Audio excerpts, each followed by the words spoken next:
Hey guys, welcome back. For this video, I'm going to show you how to delete chats on Character.AI.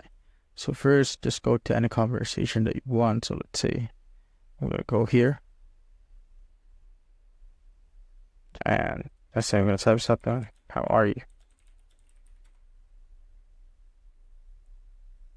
Say for it to load, and here, when we want to remove a message, just click on the three dots here on the top right, and there will be a remove messages button right here. Click on it, then click anything or any message that you want to delete.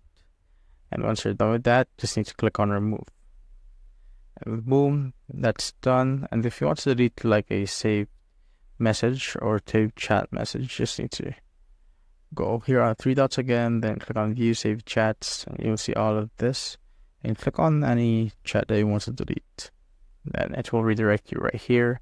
Just need to do the process again to click on the remove message, then remove, and that's basically it, guys. If you have found this video helpful, simply leave a like below or subscribe because it helps reach more people. See you on the next one.